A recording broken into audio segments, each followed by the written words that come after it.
Bonjour et bienvenue à tous dans cette nouvelle vidéo qui a pour but aujourd'hui de vous présenter pourquoi est-ce que j'ai décidé d'orienter l'intégralité des recettes présentées sur le comptage de glucides plutôt que les autres nutriments. Les glucides, tout comme les protéines et les lipides, sont des constituants essentiels de notre corps. Ils fournissent une énergie indispensable au bon fonctionnement du corps, notamment le cerveau et les muscles. C'est un peu notre carburant. Les besoins pour un régime normal sont d'environ la moitié de notre apport calorique total. C'est-à-dire que pour une personne, par exemple, qui consomme 2000 calories jour, elle doit avoir du coup à peu près 250 grammes de glucides dans son alimentation. Il y a des nouveaux régimes qui sont un petit peu à la mode en ce moment, notamment vous avez peut-être entendu parler des régimes low carbone qui sont très utilisés dans certains régimes amaigrissants. Les apports en glucides sont considérablement diminués dans ces régimes et ils peuvent atteindre entre 15 et 80 grammes par jour selon les étapes.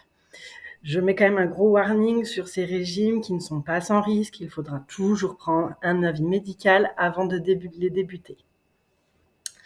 Il existe différents types de glucides. Donc on a les sucres, les glucides simples, ils ont souvent une saveur sucrée. On les retrouve dans les fruits, le miel et légumes pour le glucose, dans les fruits pour le fructose, dans les produits laitiers pour le galactose et le lactose, et le sucre blanc qu'on retrouve à table, c'est le saccharose. Les amidons, qu'on appelle aussi plus vulgairement les glucides complexes, on les retrouvera dans les produits céréaliers comme le pain, par exemple, tout ce qui sera à base de farine, les riz, les légumes secs, les légumineuses et les pommes de terre. Là, vous retrouvez ici un peu l'ensemble des aliments qui contiennent des glucides. Donc, on a toutes les fèves, on a les pâtes, on a les fruits, on a les légumes, on a plein de produits industriels transformés qui contiennent beaucoup de glucides, notamment tout ce qui est à base de pain, de frites, de pizza, etc., qui contiennent beaucoup de glucides. Et tous les produits sucrés du commerce ou qu'on fait à la maison.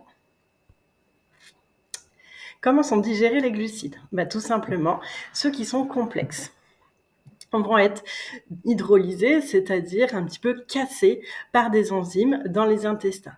Puis, ils vont être absorbés par les muqueuses et ils se retrouvent alors dans le système sanguin. C'est ce qui va faire monter votre taux de sucre, c'est-à-dire augmenter la glycémie.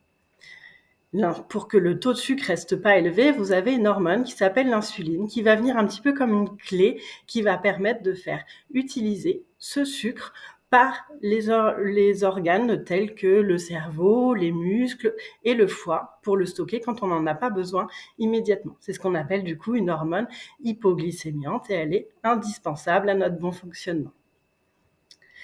Et il y a une pathologie dont je vous ai déjà parlé, qui est le diabète, où on a un dysfonctionnement au niveau de cette insuline. Soit pour les diabétiques de type 1, qui est une maladie auto-immune, on a le pancréas qui n'arrive plus du tout à produire d'insuline, tout simplement parce qu'il y a des petites cellules qui sont un petit peu retournées contre vous-même et qui ont détruit ces cellules du pancréas et donc vous n'avez plus de production.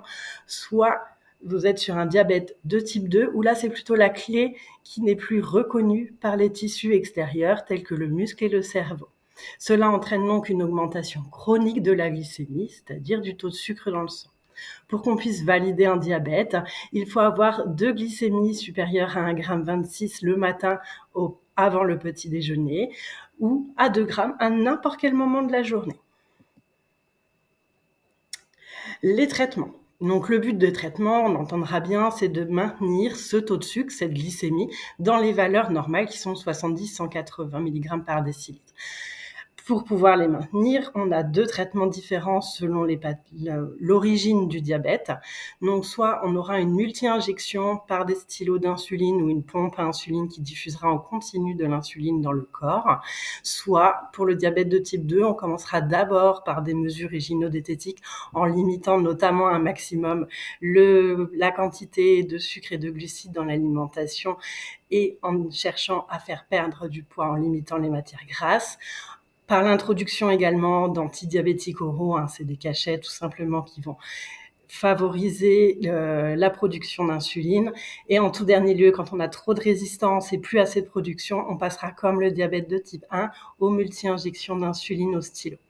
Pour pouvoir vraiment bien adapter ces doses d'insuline à chaque repas, parce que nous, notre corps, tout simple, on mange, c'est digéré, notre taux de sucre, il monte, le corps, il produit de l'insuline en fonction, ça se fait bien.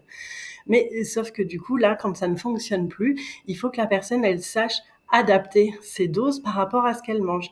Et pour pouvoir mieux les adapter, il faut qu'elle connaisse notamment la quantité de sucre et de glucides présents dans son repas. Soit de façon très simple en disant qu'il y a un petit peu, beaucoup, moyennement de glucides dans ce repas, soit en connaissant très précisément s'il y a 10, 23, 72 ou 180 par exemple grammes de glucides dans ce repas et adapter la dose. Voilà, j'espère que ça vous a plu. À tout bientôt pour une nouvelle présentation.